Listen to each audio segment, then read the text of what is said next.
వృశ్చిక రాశి. ఓం శ్రీ మాత్రే నమః.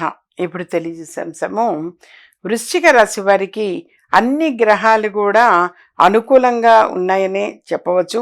అన్ని సమస్యలు కూడా తీరుతాయి. ఎవరికైనా ఏదైనా సమస్యలు ఉంటే ఆ సమస్యలన్నీ కూడా తీరే అవకాశం ఎక్కువగా ఉంటుంది. అలాగే కొన్ని వ్యవహారాలు ఏమైనా ఉంటే అవి కూడా వీరికి అన్ని విధంగాలుగా కూడా అనుకూలంగానే ఉంటాయి. మరి వీరికి అన్ని రంగాల యందు కూడా సాహసించి పనులు పూర్తి చేయగలుగుతారు.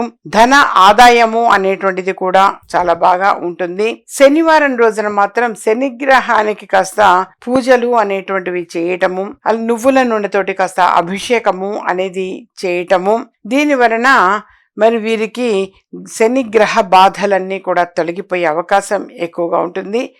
దానము అనేటువంటిది కూడా చేయటం వలన దోష నివృత్తి, ధన యోగము అనేది కలుగుతుంది. దానము అనంటే వారి శక్తి కొద్దీ ఇవ్వవచ్చు.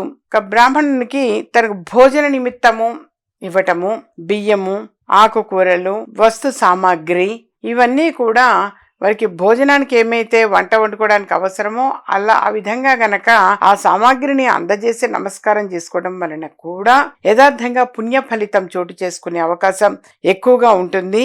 వీరు తప్పనిసరిగా శనివారం రోజున మాత్రము శివుడికి కూడా అభిషేకం చేయటం వలన వీరికి అన్ని విధాలుగా కూడా కలిసి వస్తుంది. ప్రతిరోజు కూడా విష్ణు సహస్రనామావళిని చదవటము చాలా చాలా మంచిది.